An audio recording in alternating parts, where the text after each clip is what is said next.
हरिः ॐ मा उग्रश्च भीमश्च धूलिश्च सा सहवांश्च वियुगवाच विक्षिपः स्वाहा अग्निकुं हृदयेन सनिकुं हृदयाग्रेण पशुपतिं कृष्णहृदयेन भवन् जघनस्रवं मधुसुनाभ्यामीशानं मन्युना महादेवमन्तः परिसव्येनोगरं देवं वरिष्ठुना वसिष्ठानो सिंहेनिकोस्याभ्याम् उग्रलोहितेन मित्रघ्नं सौर्प्रत्येन रुद्रन्धौर्प्रत्येनेन्दरं प्रक्रीडेन मरुतो बलेन साध्यान् प्रमुद भवस्य कण्ठ्यग्ं रुद्रस्यान्तः पार्श्व्यं महादेवस्य जगिच्छलवस्य वनिष्ठुः पशुपतेः पुरीतत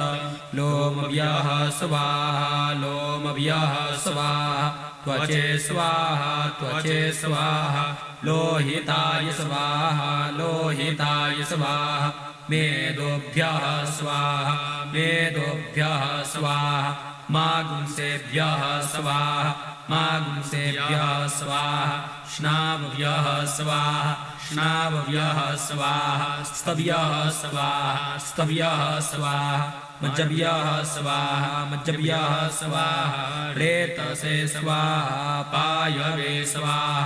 आयासाय स्वाहा प्रायासाय स्वाहा संजासाय स्वाहा प्रियासाय स्वाहोद्यासाय स्वाहा शुचे स्वाहा शोचते स्वाहा